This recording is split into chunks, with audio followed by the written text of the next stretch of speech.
the We Wreck Records podcast. If you could bang your head to it, if you could jump and dance. Yeah. Those are the three things. I remember watching the CBGB's Bad Brains video, and I was just like, first of all, I was like, this shit is crazy. I was like, these motherfuckers black making this music. I didn't even know black people made this music. Right. We come from the era of WuTang, 50 Cent, Lil Wayne. Everybody's listening to that in high school. Rough Riders, and anybody else listening to anything different within that era, you're weird. Getting into heavy music and experimental and weird music, just your musical taste just evolving, that really molded us. That's why this album is like a movie, because it's like our life. We finally open up and put our life into this record. Hello and welcome to We Wreck Records, a show all about delving deep into the albums that move the needle in music. Today we have Horror and my co-host Chris Enriquez. Welcome. What's up, guys? Thanks for joining us today. It's exciting. So what's great about you guys is you combine post-apocalyptic soundtrack to a dark movie, the propulsive powder keg of hardcore, the grime rhythm power of rap, and soul rage. Yes. And I appreciate that combination. I've never actually encountered a band that has all my favorite things in it, so I'm really pleased you exist. So thank you. Thank you. Appreciate that, man. Well, so performance is like the essence of everything, right? Like that's the true measure of an artist. And, looking back, there's artists like HR from Bad Brains who changed the game, impacted everyone. And you guys are known for your power on stage. I wanted to know what it feels like to be on the stage, and also to Chris, what it feels like. He's toured with you a ton and also been a member. So I wanted to ask you all, what does it actually feel like to be on stage? And do you need to channel something, or is it just kind of inside out? That was a long ass question. That was a good question. I wouldn't even say I really need to channel anything. It kind of just, it's like a switch that just flips. It's like game time. It's like as soon as you hit the stage, your mind, body just already knows what to do. You're already doing it. You're in this feeling. The music is just taking over you. And so that's the results. Like that's what you get. But I do like to, before we go on stage, I am a man of preparation. I like a little bit of quietness. I like to stretch. I like to mentally prepare because I know what I'm about to give. I know I'm about to sweat my ass off on stage. But yeah. It's just like a switch that comes on. Even if I'm in a bad mood, I'm in whatever kind of mood. As soon as I get on stage, none of that shit matters. I'm up. I'm ready to go.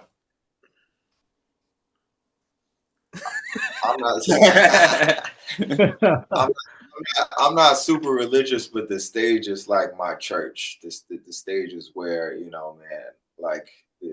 spirit, it just flows. It just comes out. You know what I'm saying? But like he said, when you get on stage, it's just a switch.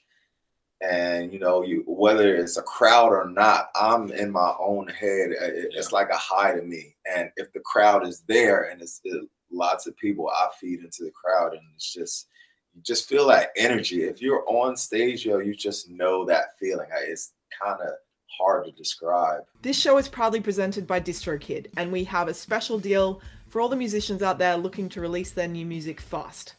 DistroKid helps over 2 million musicians around the world release on all major music streaming platforms and YouTube.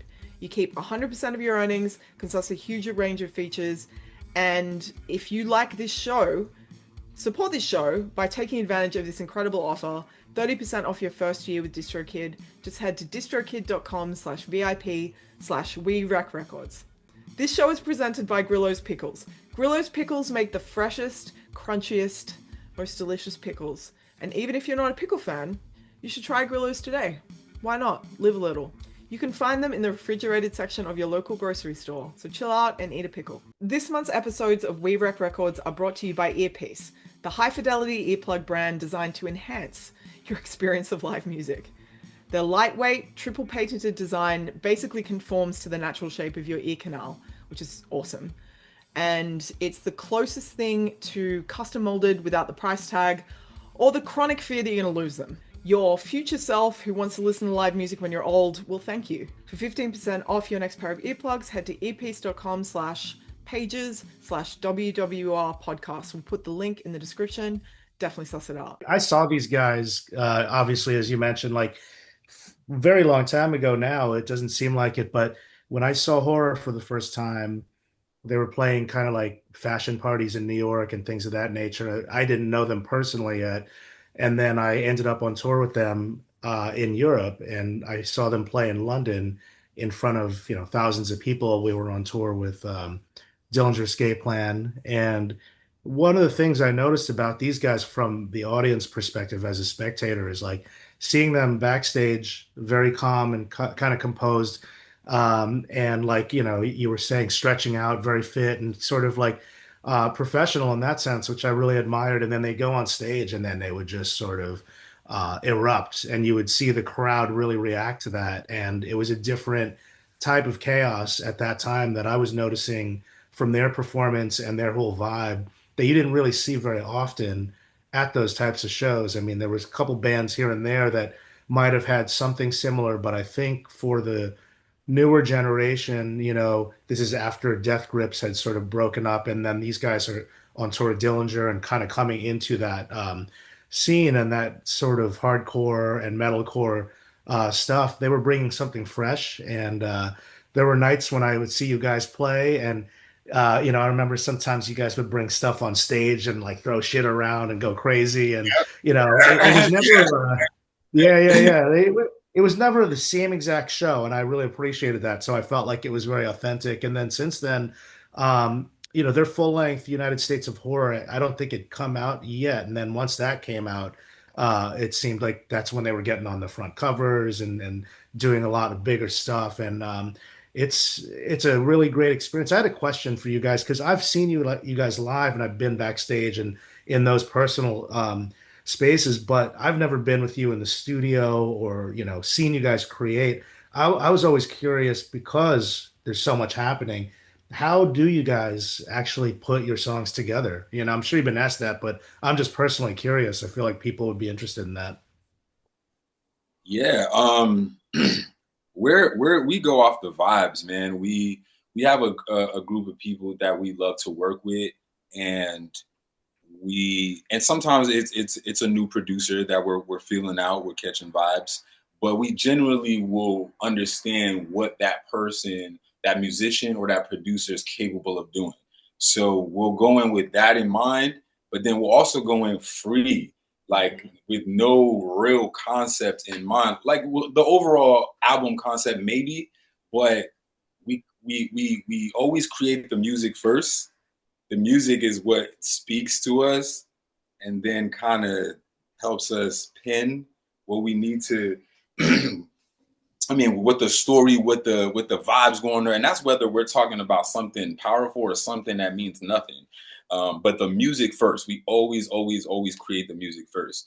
And again, I might be like, yo, you know what? Today, I want to make something that's like a rap banger. Like it needs to that's the space that I'm in today. So whoever we go in and work with today, this is the base of what we're starting with, or some days we're just like, yo, we got this like cool idea for this riff, and we'll just hit one of our homies up and he'll fucking lay a couple ideas down, and from there we'll just like build on it. But always the music first, then the lyrics, and then from that we'll just start editing shit and twisting shit and rewriting if we need to. You know what I mean? But kind of a little Frankenstein, and it's just many layers to the music because, it's so much people trying to do this, the rap rock genre. I hate that word, by the way, rap rock. Right.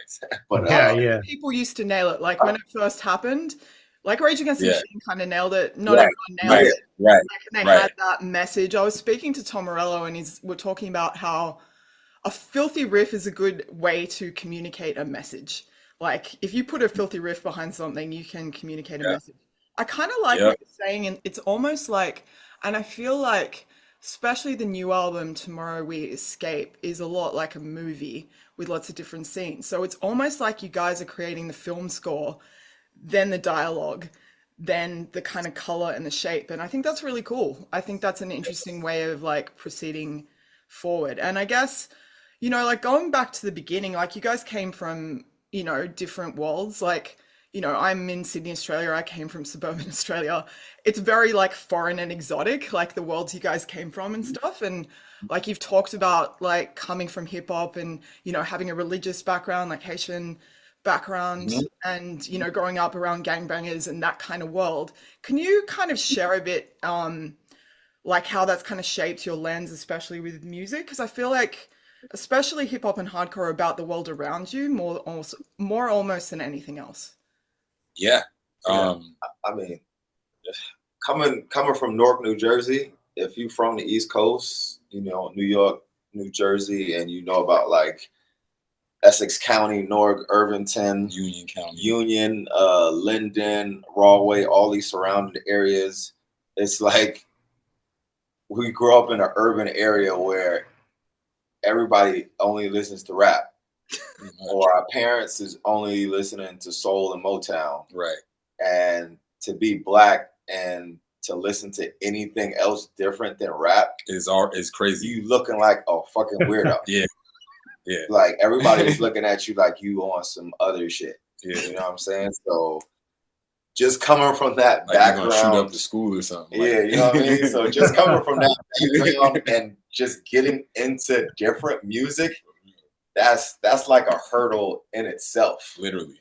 You know, because, you know, we come from the era of WuTang, 50 Cent, Lil Wayne. Everybody's listening to that in high school. Rough Riders, you know? like and anybody else listening to anything different within that era, you're weird. You're weird. If you're black, Yep. Now, if you're white, then they kind of expect it. They just like, all right, you're in that. So it's divided. It really is. So we got a white problem in heavy music. We really do. We have a big ass white problem. Like it shouldn't be like it, but that kind of explains it in some ways. Yeah. And our community is so naive and ignorant that they don't even know black people started rock and roll the genre because they don't do their history. But you know, individuals like us, where we come from, listen to different things, dress different, just a different mindset and outlook and how we perceive the world through our eyes. But yeah, getting into heavy music and experimental and weird music, just your musical taste just evolving and growing as I get older and hear new sounds that, you know, I think that really molded us, you know, apart from like USH to the second album, to this album, you know, it's all about maturity and listening. We're not trying to stay stuck in one box and one lane. That's why this album is like a movie, because, you know, it's like our life. We're finally like opening up and putting our life into this record. So I think this is the best thing you guys have done since I've known you guys personally. I was telling this to Christina earlier. You know, this record feels like the most cohesive thing you guys have done, even though you go into those different sort of pockets of, you know, industrial or hip hop or hardcore or wherever it goes. Something about it feels like it glides way smoother. And, you know, that has to be through maturity, because at this point you've been doing this for you know, about a decade and change now. Yeah. Yeah, and that was that was one of the challenges for us on this record too, is, you know, making it cohesive, you know, because we like to make what we want to make. We don't go in like, yo, it has to be metal. Like the whole album has to be metal. We're never going in like that. And so because there's so much going on, that's also a challenge, you know, like people, we want to hear everything, but it needs to be in a way that we can digest it. It's just got to flow. And so that was a challenge. And also just melodies, you know, just working on not being so like everything needs to be like charged and aggressive and, you know, just peaks and valleys, you know what I mean? Taking a breath here. Absolutely. And there. It felt like that live too. There's some gateway drugs in there. Like if I've got like a hip hop friend, I know which song to play them first. If you've got a hardcore friend, you know which one to play them first. Exactly, Yeah. So exactly. you got all these gay. Okay, I gotta ask, like just on before, how the hell did you find heavy music? If like I got into like goth and industrial first, and I had an older boyfriend who lent me 400 CDs. This was in the olden days, and like that kind of changed my whole world. Like, did you have like an older cool friend, or how the hell did you? Or is it just living in New York, or? Not at all. If I can think of older cool friend, I remember being really, really young, and a cousin of mine was into cool music, and he had CDs like the WuTang Forever, and he had the Linkin Park first album. And I remember listening to it, and I was like, "This is cool," but I'm kind of scared to go back to school and tell all my homeboys what I'm listening to. And when I used to watch music videos, videos was the shit back in the 90s. They really mattered back then.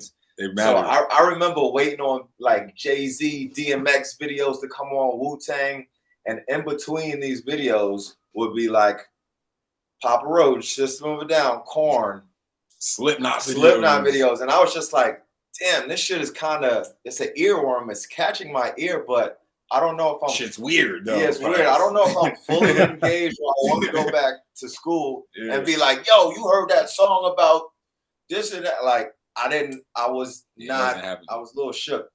But once I got older, I started going to New York, parties, shows, and I was following a few local bands around. There's one band called Ninja Sonic, and they played a cover of a Bad Brain song at one of their shows, and that shit like went fucking crazy. That shit like popped off like a motherfucker. It was Attitude, and at the time, being young, I didn't know other bands could cover songs. Like we had never heard about covers. I didn't know about I didn't know about covers. I was like, what the fuck? So I remember going home and I was fucking mind blown. And I like Googled Ninja Sonic and Googled Attitude, and the Bad Brains video of them playing CBGBs popped up. And I was just like, I'm like, why are they taking their song when they was the original? But I remember watching the CBGB's Bad Brains video, and I was just like, first of all, I was like, this shit is crazy. I was like, these motherfuckers is black making this music. I didn't even know black people made this music. Right. And they doing this reggae dub. My mind was like, douche. I know that's cliche for some black dudes' first band being fucking Bad Brains, but I guess the universe put it in that way. And they're great. So and that's not a great. bad first. So, you know what I'm saying? So from Bad Brains, I found out about what happened? They're like forefathers. It's like, like black people invented most music. Like you look at like Led Zeppelin and shit. They all stole from like Skip James and Robert Johnson, like all those groups and stuff. Like it's all. I get in trouble. I've talked about this in other interviews. I'm like, it's all stolen black music. People get real mad, and I'm like, bro, do your history. I'm like referencing. I'm like, sorry, but it all goes back there. We're a bunch of like. Back to you gotta do your history. But from Bad Brains, I learned about Minor Threat, and then Black Flag, and then GBH, Sex Pistols, Exploited. So it was just a snowball effect. And from then I was hooked. I was just going to shows. And then from then on, you learn about more subgenres within the heavy music. You got metal, you got your heavy metal, you got your fucking grindcore, you got death metal. So, classic rock.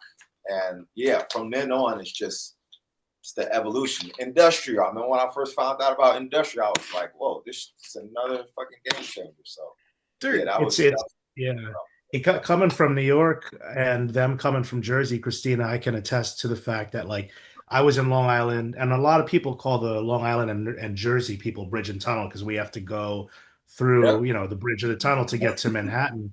And then, boom, you're at CBGB or any of these places. And kind of like what these guys were saying, like I would get beat up every day for wearing like a Metallica shirt. I mean, I don't know if you guys were beat up, but it was weird, in other words, for me to show up to school wearing a metal shirt or a punk shirt. I would just get beat up every day for something like that. That like is so heavy.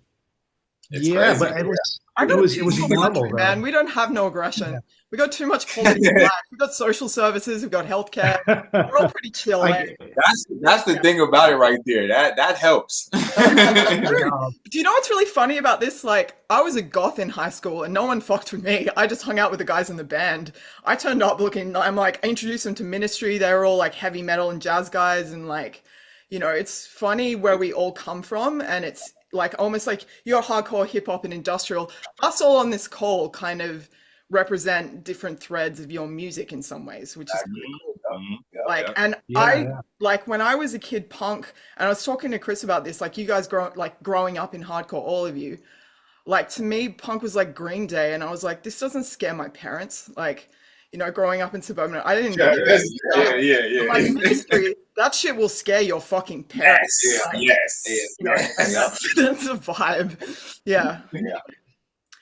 I would be remiss really quick if I didn't mention they talked about Slipknot. I saw these guys play Barclays, the arena here, with Slipknot and Cypress Hill.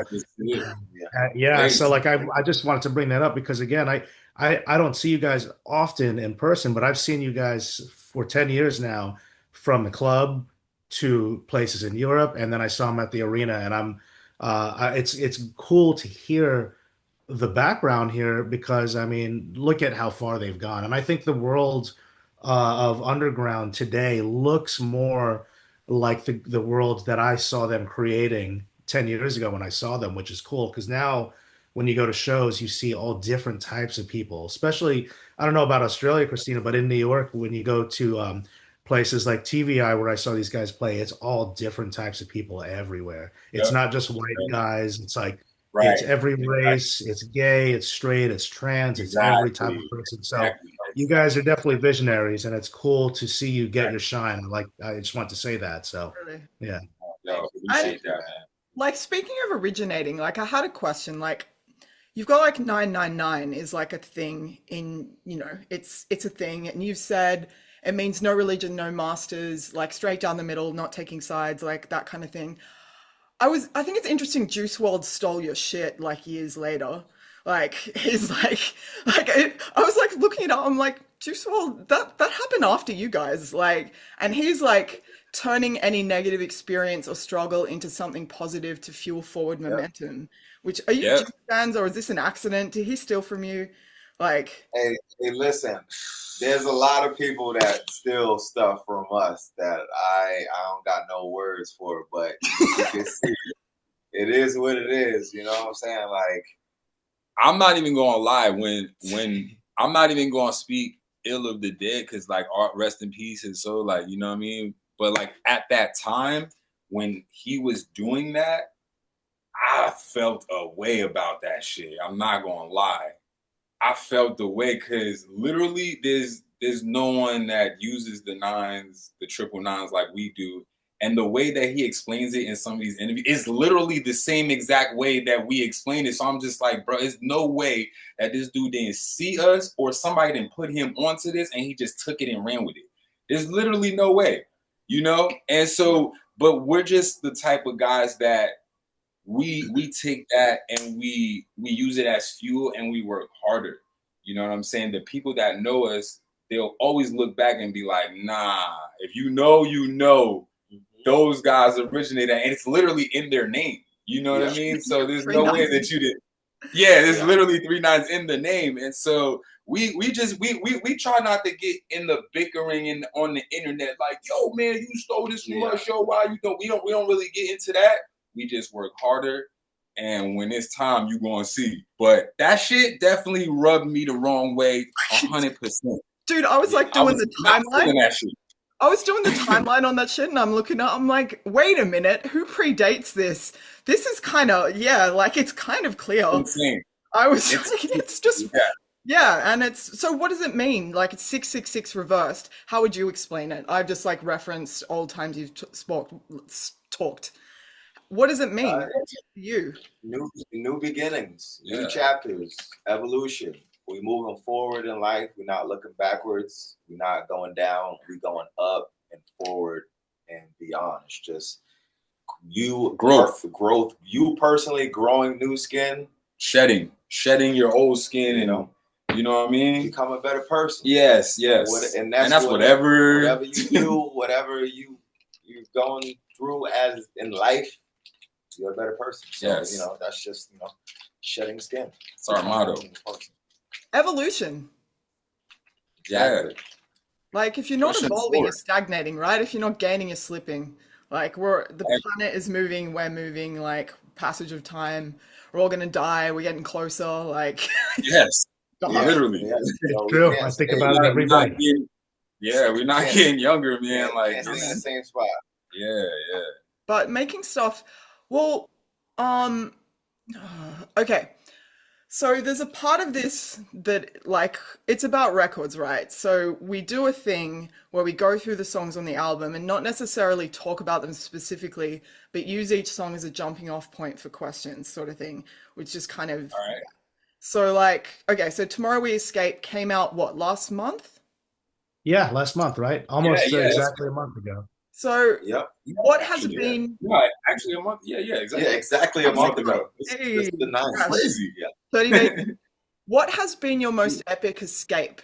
Could be an incident, could be escape from a situation or a way of life. Like, for example, Be Real from Cypress Hill got a pass to leave gang life. Like, he was in a gang, and they're like, you know what? This is dope. Go do that. That is very rare. I don't... Yes. I've had him on my show, and I was like, that is awesome. Like... Have you? It is, because he could have been killed, or he still would have been doing like gangbanging. Like that's how that shit rolls. Personally, my ultimate escape, and Chris, you can probably relate because I've followed you through this journey and read posts, but it's stop drinking. I don't drink. I don't drug. I keep a clear mindset. I'm healthy. I like to move forward. Keep work alive.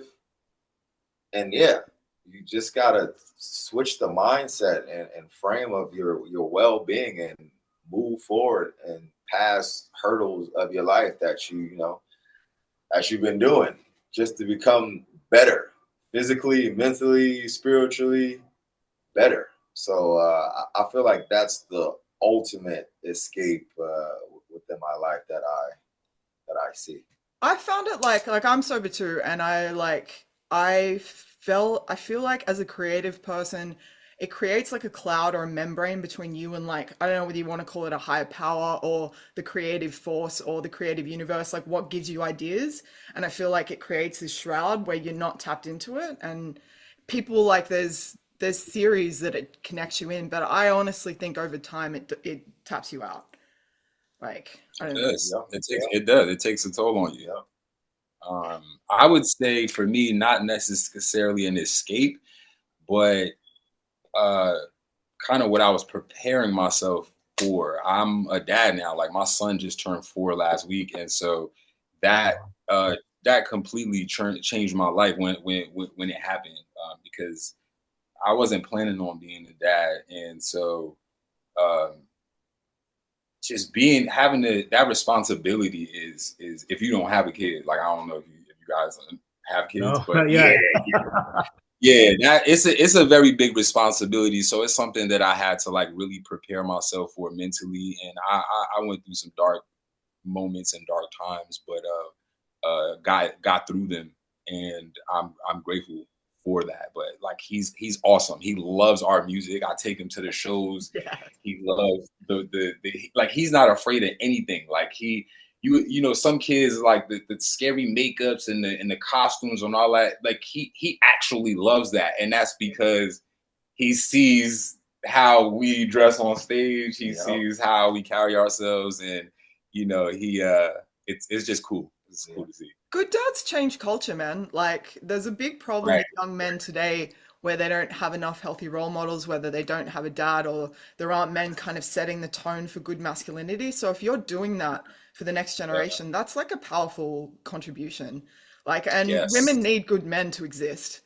Yes. We need you guys to lift your fucking game. Yes. It's true. It's true. It's so true. It's dark out there. Yeah, no, it's dark. Me and my lady always talk about how, like, man, like, women do things because usually it's because of men. Like, it's usually because of what like a man has done that has caused them to get to this point. So yeah, we gotta be good. We gotta be good out there, man. That's good. It's a great album title. It's optimistic, and I really think that there's something to be said about dark, dangerous music, but with optimism. So I immediately, and I thought it matched the vibe too. But you wanted to go into some of the songs too. I mean, these are some great tracks, and that are the opening track too. So we should jump into it. I Miss Home is my my hip hop gateway drug for you. It's like if I've got friends who are into rap, like this is a good way to get them in, which I like that as an opener. And you talk about like making moves without hesitation. When have you hesitated the most, and when have you hesitated the least? Sorry, that's a big these are good questions. Yeah, I like that. It's fun. I like that. Yeah, it's like we're getting meaningful here. Well, like you've had the same interview a million times. I don't want to do that.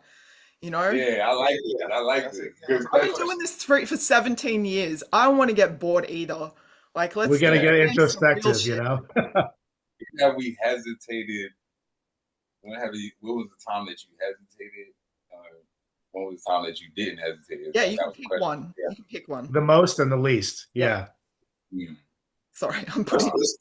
Let's start with the least. We could piggyback off this and go for it, but anytime something comes up and our gut feeling is saying this, that's no hesitation.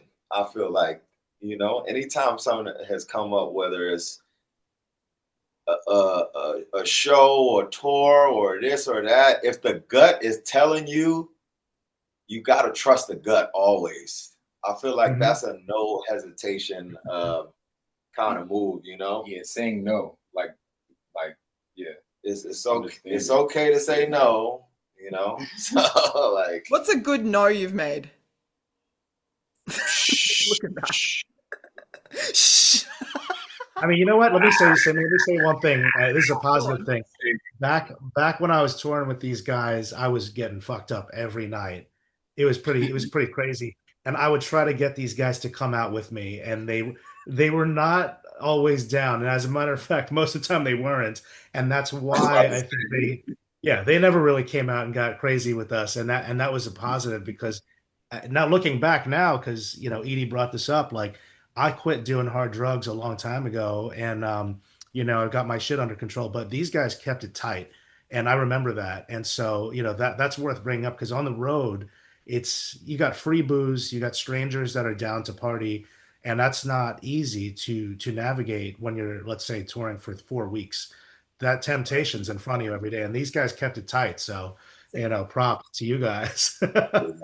Exactly. You gotta hone in and just stay focused and locked in. Damn, I just thought about a hesitation. So like, I don't hesitate to smoke weed because I love smoking weed. You feel me? Wherever it's at, if I'm on the road, I got to have it.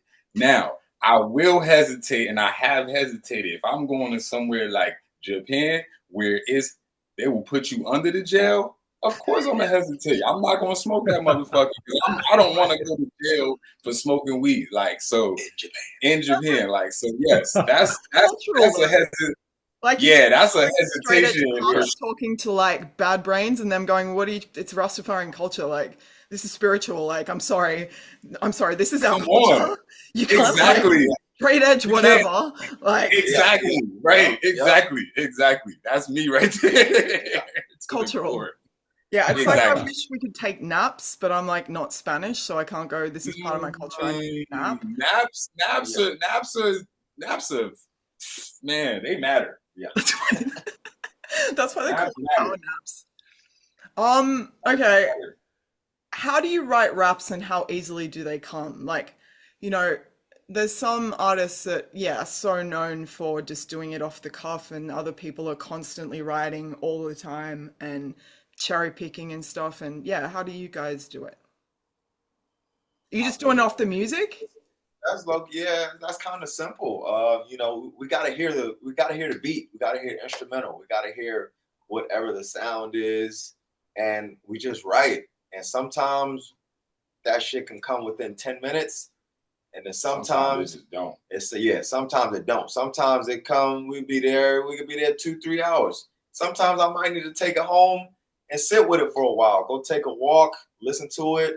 It could take weeks, but it just matters of the vibe and that very moment. It's all within that very moment. Yeah, it's not about like rushing to get like the verse done. Sometimes you do feel the pressure if you're working with like a producer or if you have a session and it might be the only time that you're gonna link with this person, or so you feel like the pressure that you need to record something, but there is no pressure. It's about truth. It's about being genuine. It's about like, okay, if I hear this thing and something comes to me, I speak it and I write it.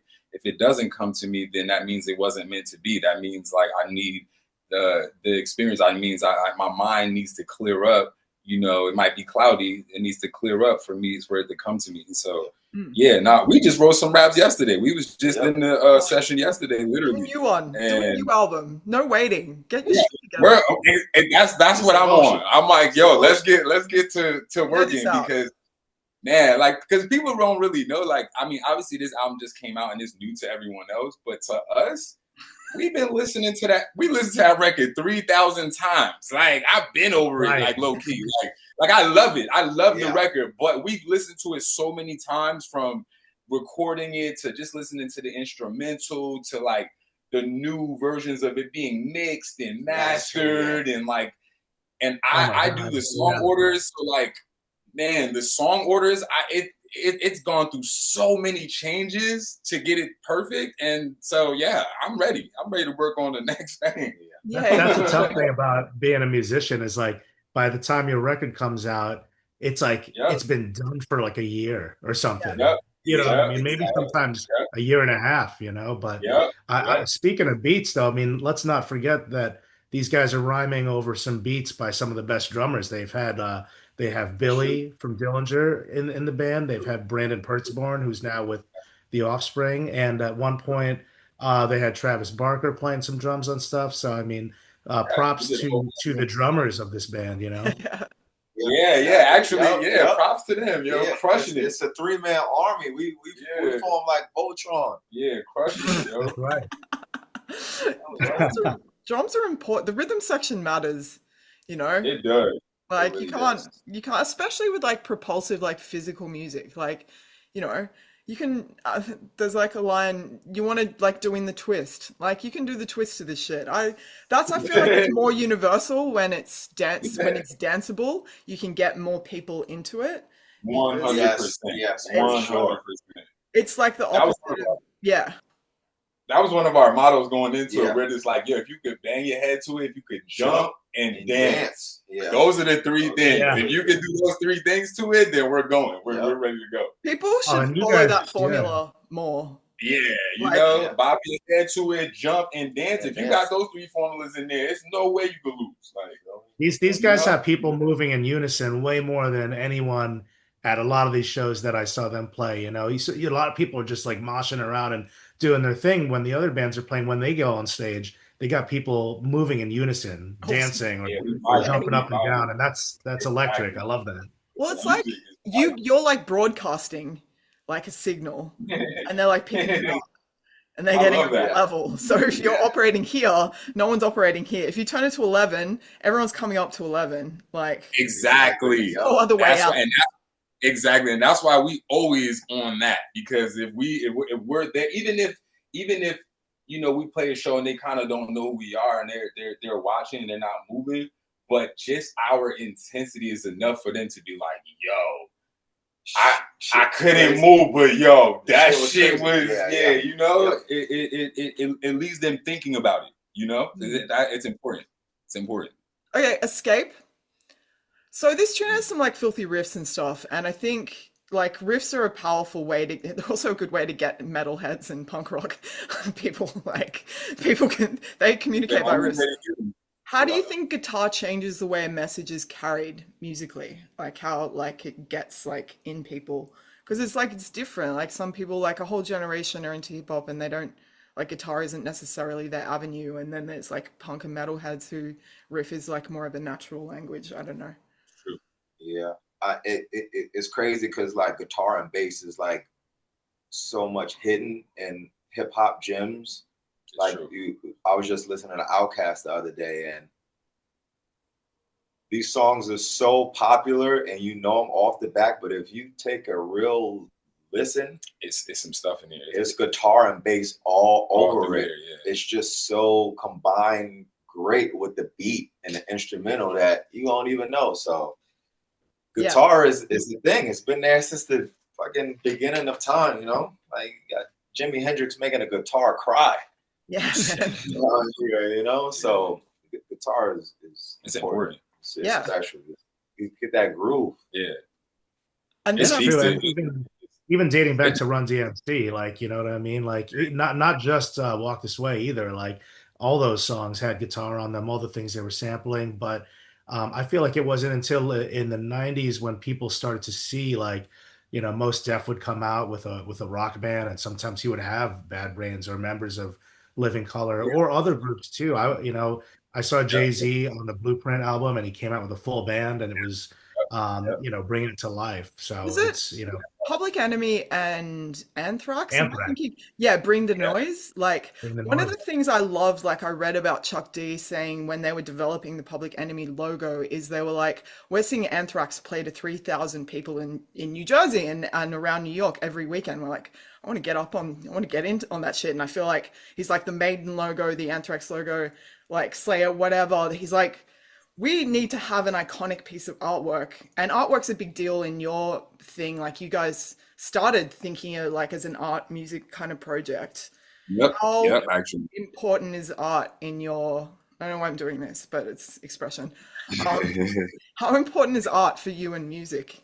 Like the connect and I mean, they go hand in hand. It's literally like the yin and the yang, you know. Anything can't have one without the other. Yeah, any rap or hip hop, punk, whatever that I've been attracted to, the art has always been a part of it and high, whether it has a message or it just looks cool. Yes. Like I love art and I love music, so those two things combined is just a perfect match, you know. Like I remember seeing all the Crash stuff for the first time, and even my favorite band, Bad Brains, just the lightning strike, just the outlook of everything. When you see the art with the band and you're hearing the music, it just all goes around. Like I remember being a kid and he was buying CDs, and I'll be looking through the cover, through the booklet, while listening to the music, and I'm like, this is the coolest shit. So you can relate that with the music. Like soon as I listen to like Jay-Z's Blueprint album, I think of that cover. Like we used to live in like the Rough Riders, like DMX was signed to the Rough Riders. That R was like iconic. The R was iconic. Okay. Like you see, we got to talk about the artwork to this record, to Tomorrow We Escape. Like this, I like saying to my friend, like this beautiful black girl with a winged creature. Like it's, dude, it's iconic. Like you can see that living forever. Like who is that person? Tell us about how you put that together, like the idea and the execution, and how you like. What did you tell her to have in her eyes? That sounds weird. I don't know whether you said something. Like that. Maybe just let her do her thing. But like, tell us about that. Well, conceptually, originally we wanted this album. I didn't want to have it just be like some artwork that we created, like some graphic or something like that. We knew it had to be like an image that really like, you know, felt close to the heart.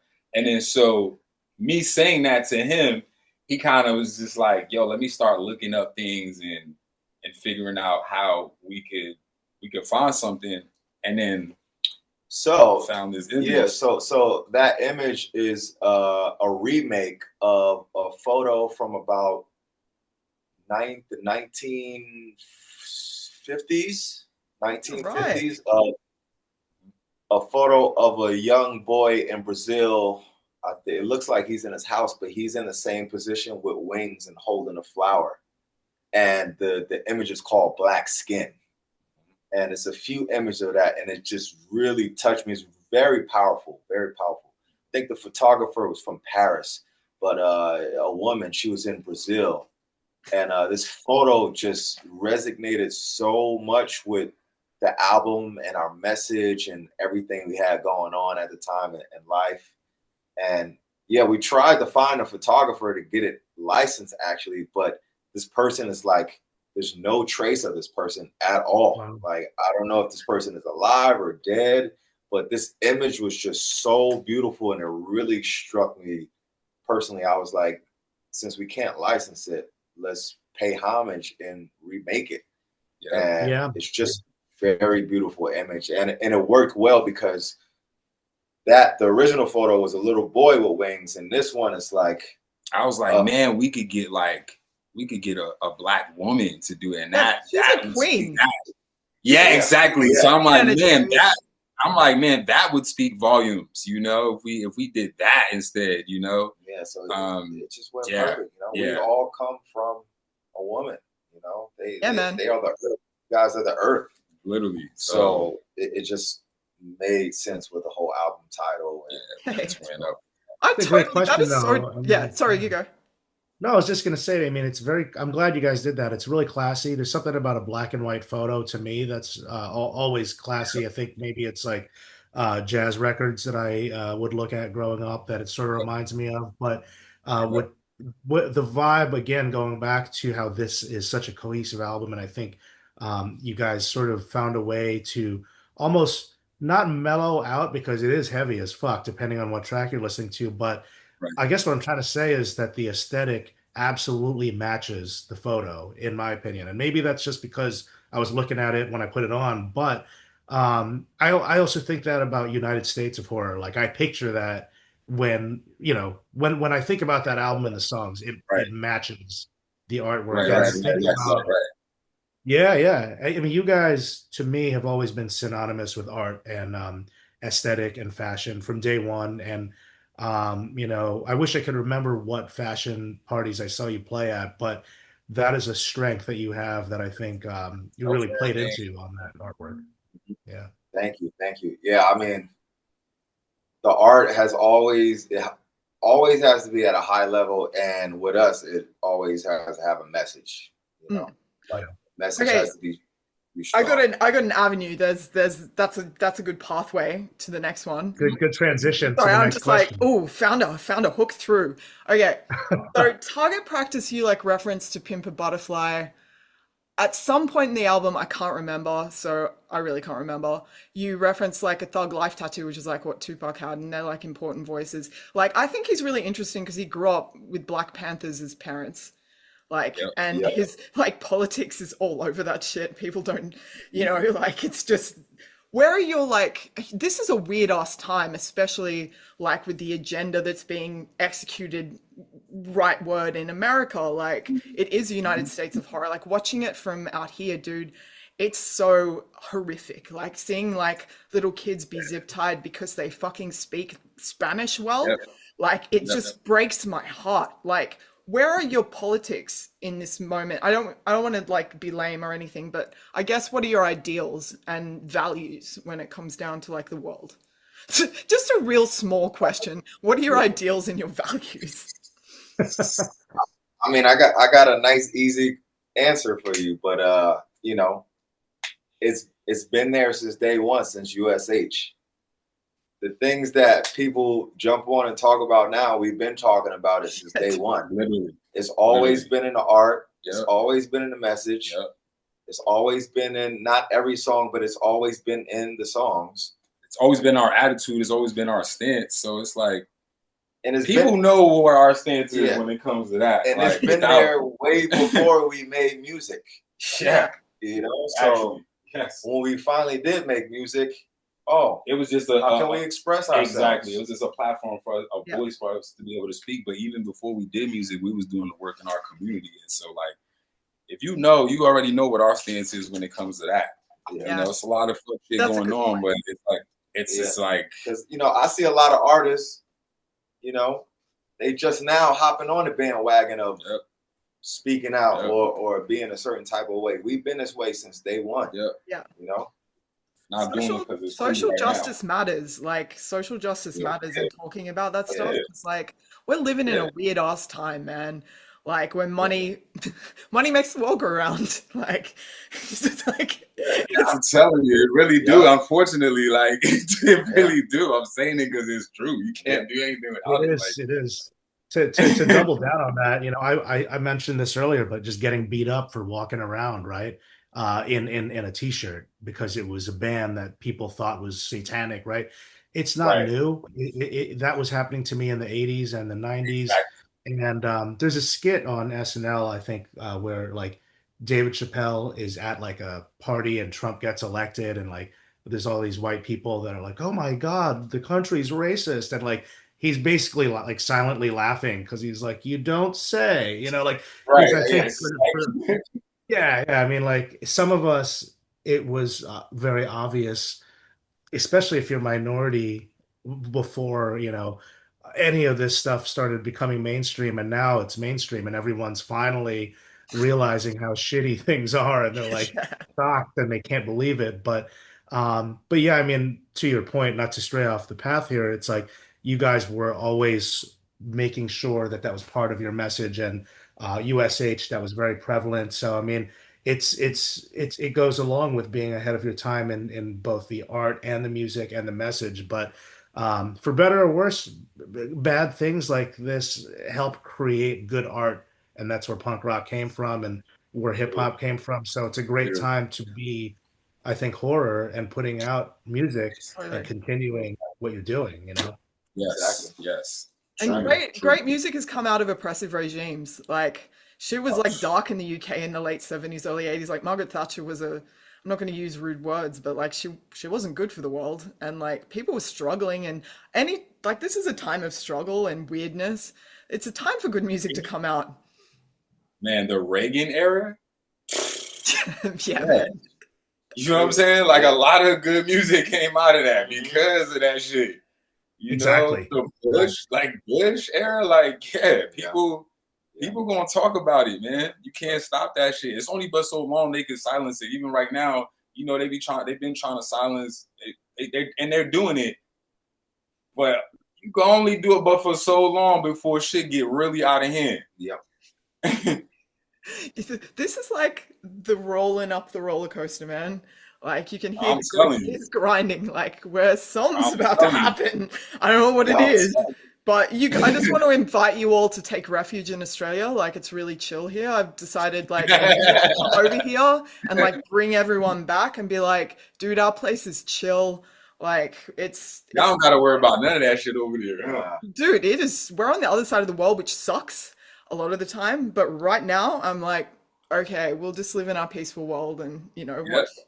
Our prime minister came in and he did his like opening night speech, and I'm not affiliated with the party, but like he did, this is just from a human perspective, he did it about kindness and about being kind to each other, and I'm like, that matters, man. Like having empathy, just be kind to each other. Can everyone stop being so mad?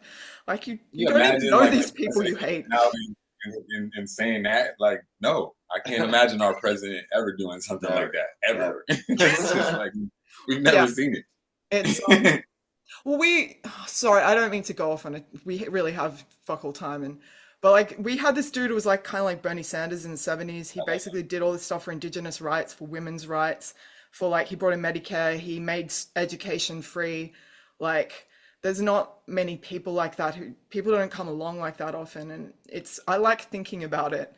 It hasn't happened in a long ass time, but it's nice thing. Okay, we have like a lot of songs and we probably don't have much time. Okay, should we pick I got like 20 minutes. I gotta go pick up my son from school in like 25 minutes.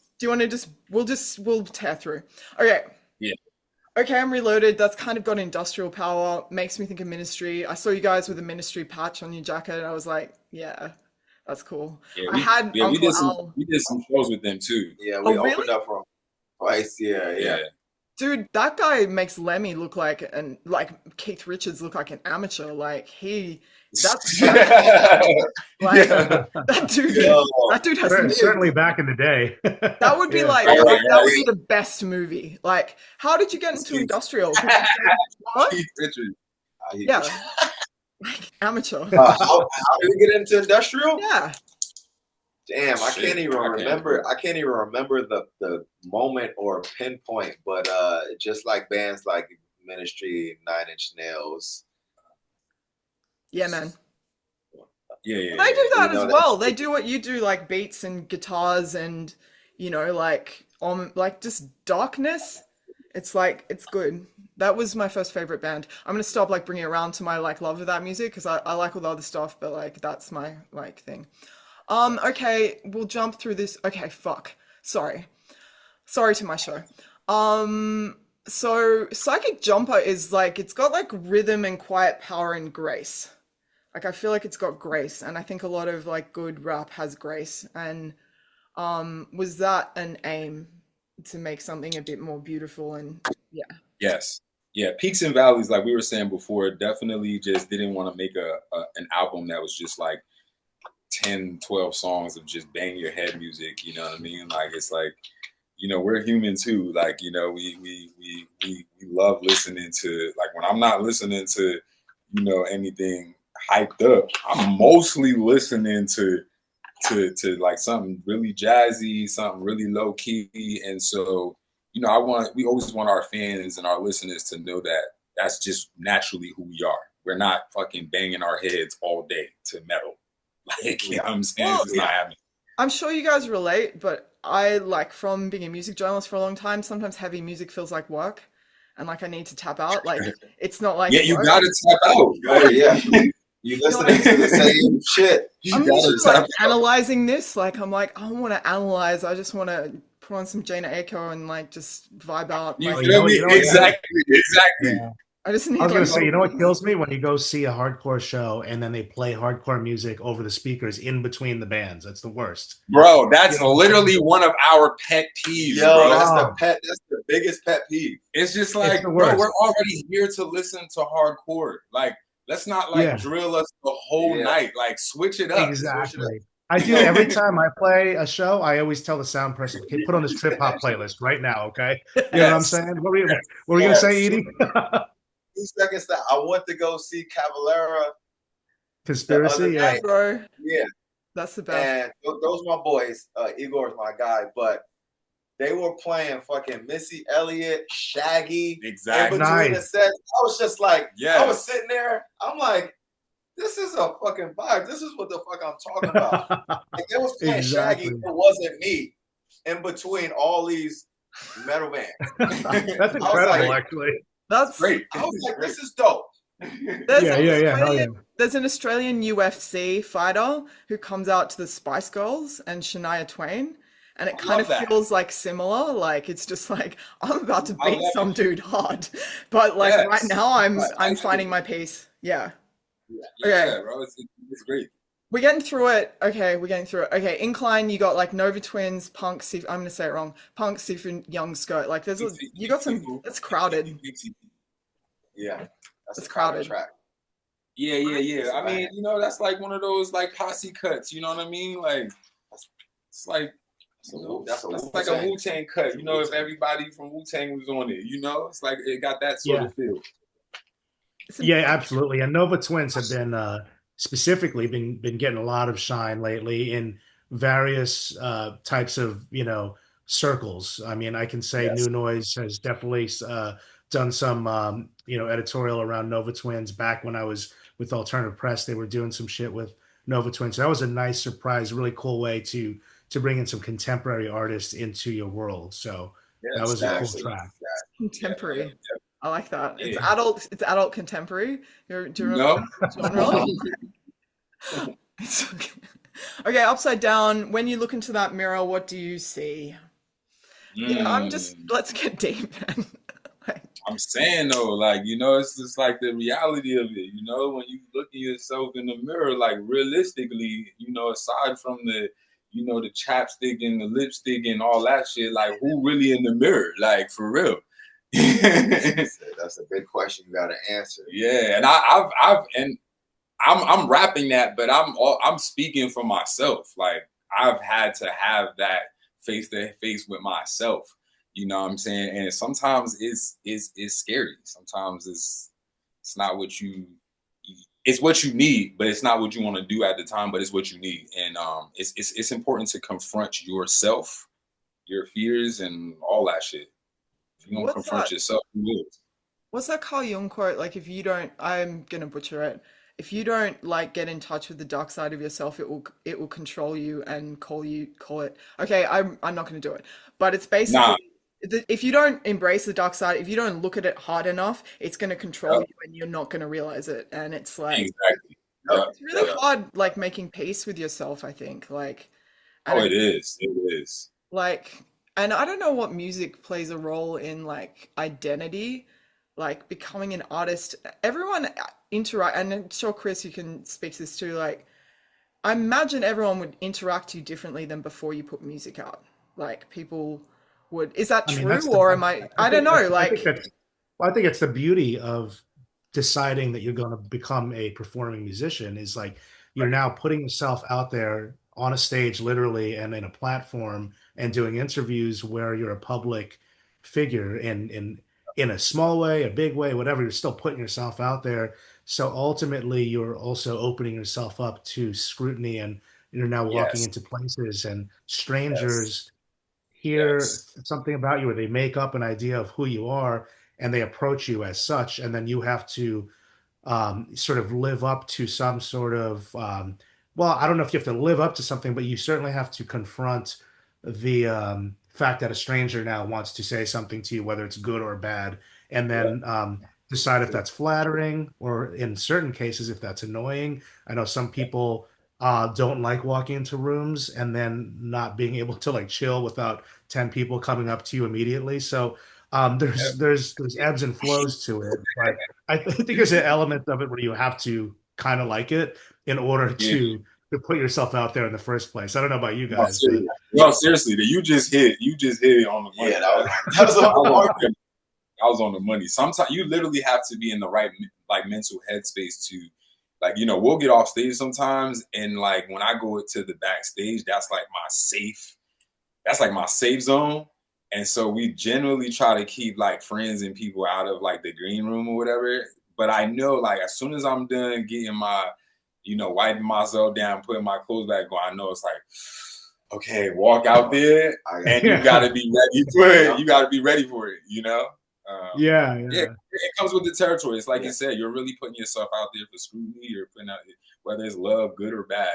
You're still putting You know what's yourself out weird about it though? It's like if no one's talking to you, then it's a weird thing to navigate because if no one's reaching out to you or coming up to you to talk to you, that's also depressing. But also there. if you just go off Yep, stage and you yep, go out there and people start fucking like hounding you, it's yep, also kind of annoying. So you have to find this like I balance know. between yep. that. Yep.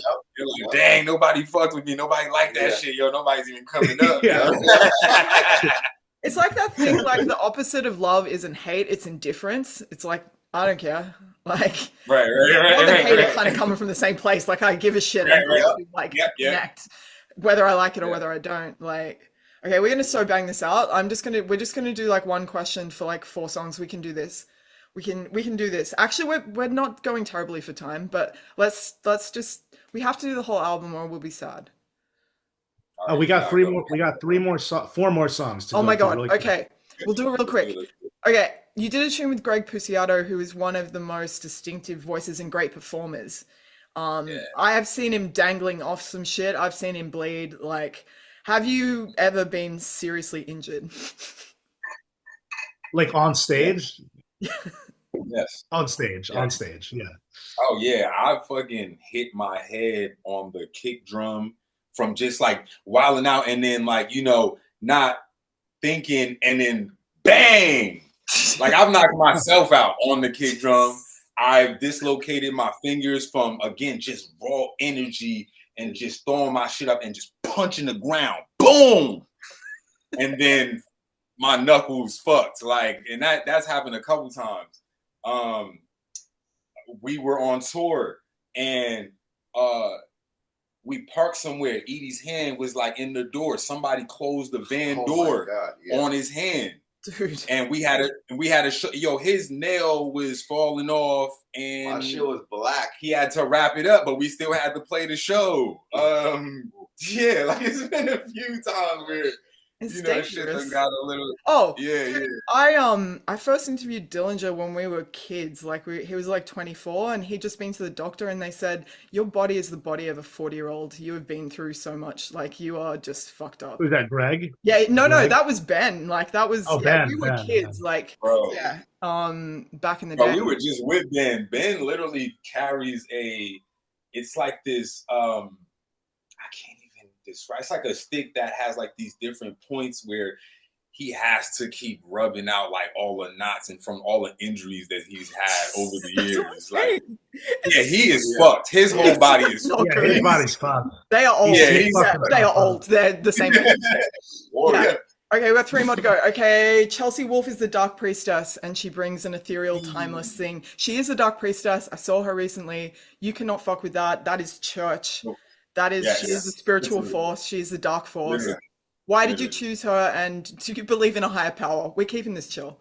Low key. Bro, the universe chose us. Exactly. And honestly, yo, we have the same exact experience that you just said. Like, we seen her live. We were playing a festival, and she was on right before us. We were playing the same stage, and I just remember watching her side stage and just completely like floored. Like I didn't take out my phone. I didn't record it. I was just completely just. Her voice is so amazing. And so like a mutual friend of mine just was really tight with her. And I'm like, yo, you know her? Connect us, please. And that's how that happened. We reached out to her. She loved what we had going on. And I sent her some music. I'm blessed. That shit's a movie. That tune's a movie. Like, it's beautiful. Like beautiful. Yeah. We're getting so close. Okay, LA Riots feels like an ICE protest song.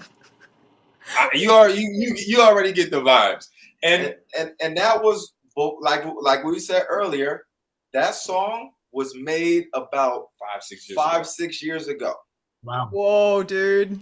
Prophets of rage. And what we said, no, literally. Yeah, and when we said LA Riots, we was talking about the LA Riots back then. Not even this one. It like just Rodney King kind of thing. Yeah, and it just so happens that like we were saying earlier, these things have been going on for a long time. Yeah. Like we're always talking about it, so that's why this song is just so powerful because it's so impactful. Because like, yo, this shit just happened in LA. Like it just happened. Yeah. So like I said, and it's like ICE has been around doing this shit for decades. They just gave them $100 billion and just went, we're not going to pay teachers or you or employees or fuck your healthcare. $100 billion would help. Like it's so messed up, but like, yeah, I just and that's not to like. I'm not saying that with a laugh because it's funny. It's because it's just starting to dawn on people because first of all, social media. A shitty president that's on TV every 2 seconds talking about something whack is always something that we have to see.